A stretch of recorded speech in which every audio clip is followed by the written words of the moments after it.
I was born in Conway in Horry County. I lived there till I was born and raised over there till I was 18, 19, and I married my husband. And I moved to Georgetown on Benvenue plantation. We live in the plantation area out in between Black River and Plantersville. I live 5 miles from Black River and 9 miles from Plantersville. So I lived in the boondocks down in the plantation area. And I lived there with my husband, and he died 8 years ago. We were married 63 years when he died. And we had 2 boys, which is up there. And we couldn't have any more children because I had a hysterectomy. And we adopted the girl up here in the top, Cindy. When she was 3 months old, we adopted her. And she died when she was 31. So I have, my oldest son has a son and 2 granddaughters. And then my youngest son has 4 sons. And my granddaughter has 1 daughter, great-granddaughter. So I have 13. And then I have 2 grandchildren that's in Alabama.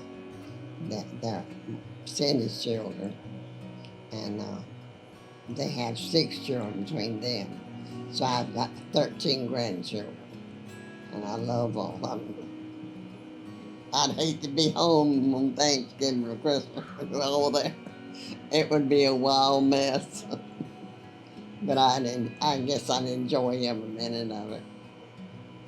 But I've lived on Benvenue Plantation for 66 years until I moved here when I had a stroke, and my son had hired someone to stay with in the daytime, and my son Richard, that works at Dr. Tyre, stayed with me at night for 2 years. And it's got too much for them to have to do all the time for me and then work too. So I said, please just take me to the nursing home. Let me go someplace I can be cared for. So I've been satisfied here.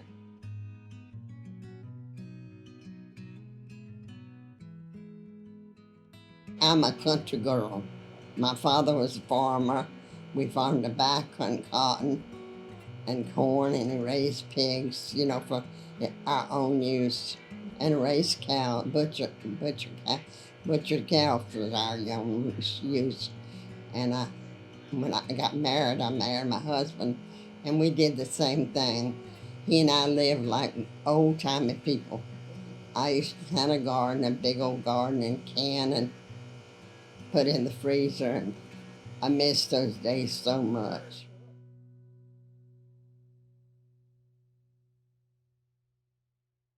B.C. Jordan, Benjamin Clarence Jordan from Conway, and mother's name was Nettie Skipper Jordan. So, but Papa's been dead since 63, and Mother died in 70. And then I can't remember. Oh, Eddie's father, my husband's father, he died when our oldest son was a year old, which was in 62. No, 52. And then my youngest son, he never met my youngest son and daughter. My father did, he about met a few of them. So I graduated from Benvenue High School in Conway. I was a tiger and married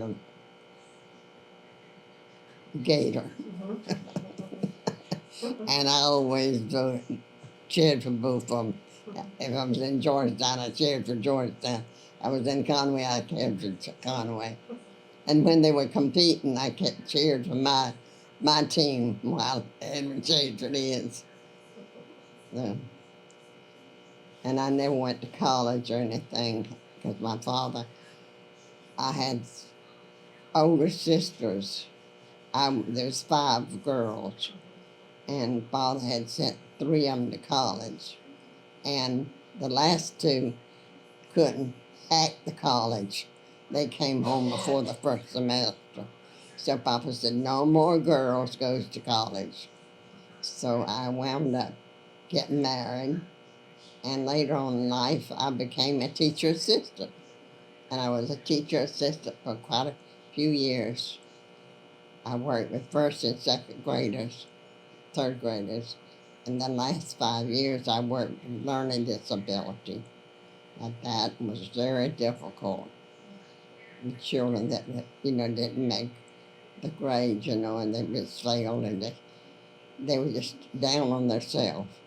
That was real hard. So I told my husband one day, I came home crying, I said, I'm quitting, I'm resigning this year. And I resigned before I was 62. I resigned at 61. And I was a stay-at-home wife. I worked with hospice, I volunteered with hospice.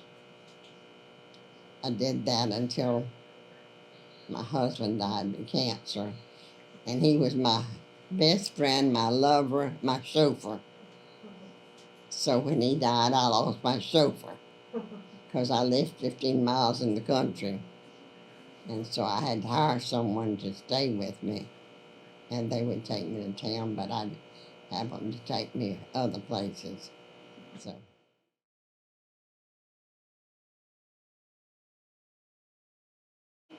Where'd I meet my husband? Where'd you meet your husband? Okay. This is very interesting. My brother lived in Georgetown, and he always came to see us in Conway on weekend. So one weekend he didn't come, so Papa said, let's go see Claude. So we went to Claude's, and Claude weren't there. And we drove back down the Conway Highway, and one of Papa's friends was a sharecropper. He lived in Conway sometimes, and lived in Georgetown sometimes. And Papa said, let's stop and see Bryce Hyman. And so we got in the driveway, and in the yard was my husband, Edwin, and Edwin Hyman, and John Henry. And then the yard, I said, ooh, that's a good-looking guy. I told my sister, I said, that's a good-looking guy over there. And he was a good-looking man, I have to say you. And about 2 or 3 weeks later, John Henry brought him to the house to meet me. And we started dating. And of course, he could come one weekend on Saturday, and he comes next weekend, and he can come on Sunday. Because living at 33 miles apart was very difficult that time for us to see one another very often. So then we got married and had 2 boys, and then adopted a daughter.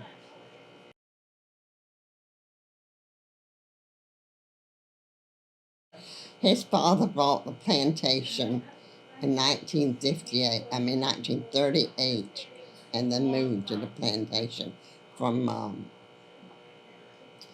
little place called, I can't think, oh, never mind.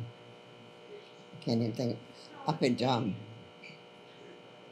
the other side of Georgetown, right now. I can't think of the name of the place. But he moved there. He was 9 years old when they moved to the plantation.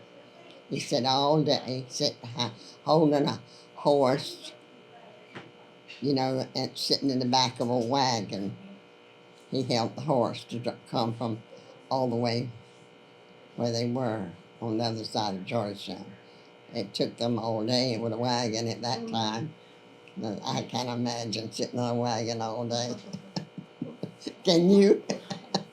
And so, but he moved there in 1938. His father bought the plantation.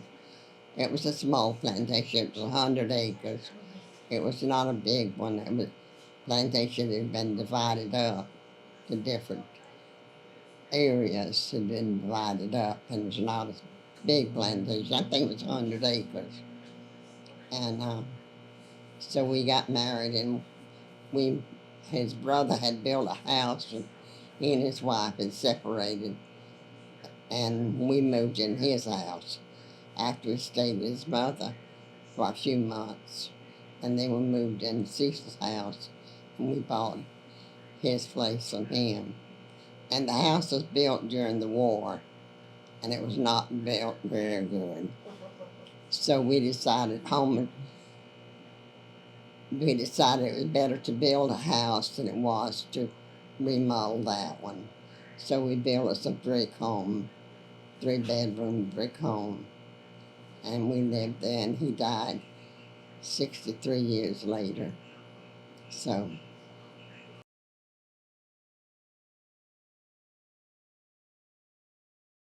who lived near us? Black people.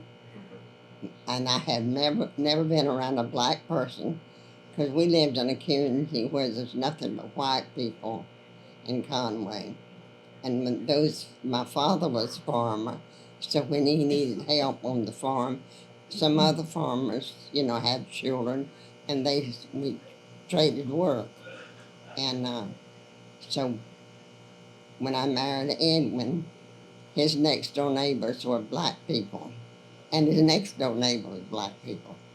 And I have to tell you an interesting thing about that. The other day, this young black boy, he grew up, and he moved away from now in 1967. He came to see me the other day, he and his wife. He came to Conway to see his sisters, and he came to my house where I live. And Richard was there. My son lives in my house now. And Richard told him that I was in a nursing home. So he came on to see me in the nursing home, he and his wife. And he gave me a picture of him and his wife. If I can find it for you. And he remembers me being so kind to his family. They were a very, very poor family. And every time he turned around, they were having a baby. And he would come by the house and he'd say, "Missy!" He hollered, "Missy!" And I'd go out the door to see what he would eat. And he'd be in the road and he said, "We got another homily eater." He always called them the homily eaters. So when Joe Nathan and his wife came to see me, after they went back, now I was so shocked that he remembered me to come to see me. And she said he talked about me all the time, said his wife. His wife told me, said Miss Annie Faye was just so good to my family. Because like I say, they were a poor, poor family. And we used to buy groceries and take over there to them. And I didn't think anything of that, And he told his wife, he said, I'll never forget Miss Annie Faye. So when he came to see me, his wife. So when I called him, she called me a few days later to tell me how much she enjoyed visiting with me. And also, I was reading a book, which I read all the time. And I don't remember what I was reading, the author. And she said, "You told me it was a good book." And she said, when I came back home, she said, I went to the bookstore and I found a book written by that author. And she said it was so good, and I've got to find more books. So I didn't ask who it was. But I thought that was real sweet that he remembered me and came to see me. And he went down to the home place where Edmund's mother lived and went to see Charles, lives down there now. He went to see him. So they always come to see different ones. I thought that was real interesting. And he lives in Georgia.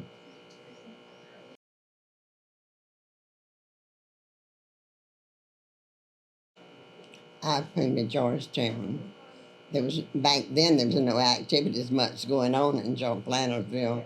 It was a quiet settlement. And I visited people out there. In fact, my daughter-in-law's brother lives out there, him and his wife, and I would visit different ones out there. But I came to Georgetown to church, to Kensington, where Kensington is. I went to Herbert Methodist Church. I was a member of that. Was a member at Duncan until they built the Herbert Methodist Church. And my husband and I were charter members of the Methodist Church. And we joined that church when the first day it opened. We went to Turbot. And both our boys were the first preparatory, children that joined the church. So I have long memories of Herbert Methodist Church. And my church family comes to see me regular.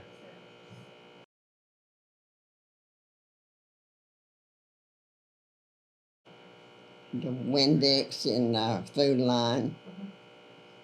We used to A&P. Years ago, there was an A&P in the store in Georgetown. And then they had Food Line, or Piggly Wiggly, and then Food Line. But then Food Line has on outside the city limits.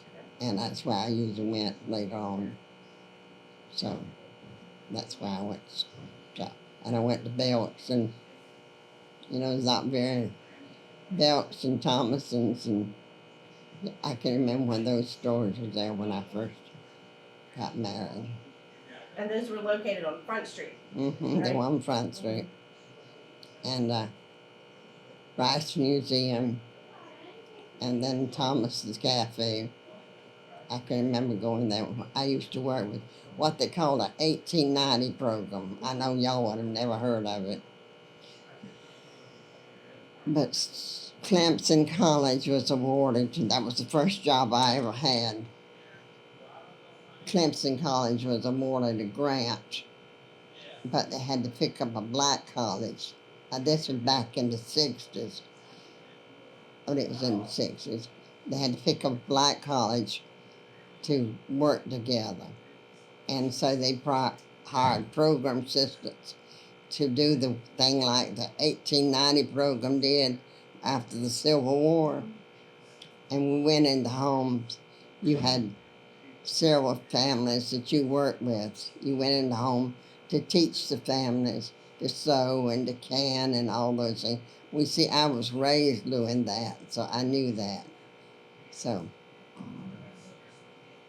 but that's what I did. And one year we took some children to camp at Black College campus for a week of camp. And I taught, and each one of us had to teach something to the children that we were working with. And my chore was teach them how to quilt. So I taught one of the girls to quilt. Years later, I had a couple of quilts at home that I had the tops. But I used to quilt and all that kind of stuff. And they had the tops that didn't have quilting. So I thought, well, I weren't able to quilt anymore, having the stroke and weren't able to sew. So I remembered this young lady that I had taught to quilt. And I went to the doctor's office one day. I took my friend to the doctor's office, and Jan Moo was the nurse, and she said, I need to talk to Miss Annie Faye. So she went out and talked to me. She told me, you taught me to quilt when I went to that camp, and I have quilted ever since I came home. So I called her up and asked her, I said, would you quilt my quilts for me? Because I have two tops. I was working on one, and the other one was already finished, and I knew I couldn't do it. And so she quilted my quilts for me. And she quilted candlewick. You know what candlewick is? Okay, it was a candlewick quilt. And the other was a patchwork quilt.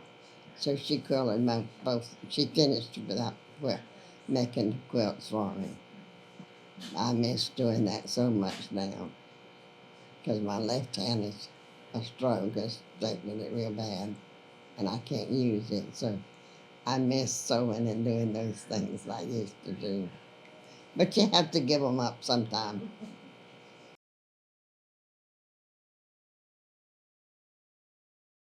We used to plant tobacco and cotton and corn, and raised the pigs. But then when the tobacco got to where it didn't have tobacco much, he started working. My husband has never worked anywhere, but he got a plantation manager's job on the plantation next door to us on the right-hand side. And then when he left that one, 12 years later, the wildlife department, he left there 12 years later, and he started working for the next door plantation. And he worked for that one for 40 years. He worked in the river to get ready for duck season, duck hunting. And the people that owned it lived in Charlotte, North Carolina. And I did the house and the yard, and he did the rice field. So, and he worked at that for 40 years.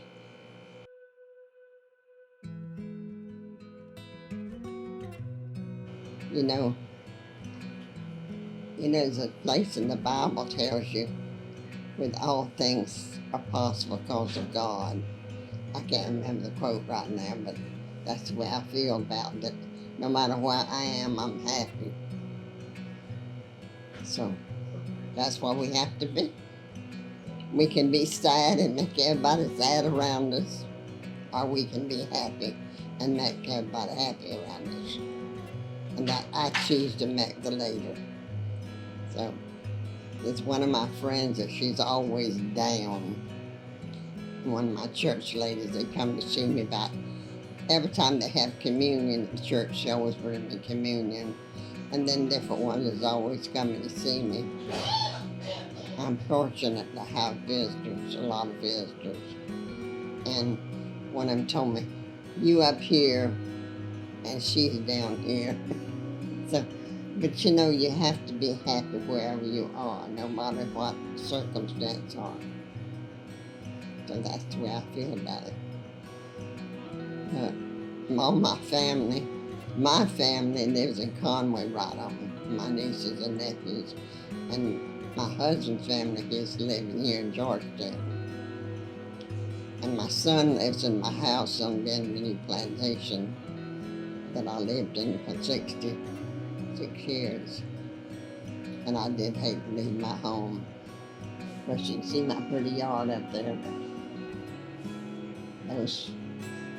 And then that's my cemetery there where the angel is. That's across the road from my house. I'm pointing the picture up here. And that's where my daughter and my husband is buried. And that's where I'll be buried when that time comes. I'm looking forward to that. But we have to go, so that's the way it is.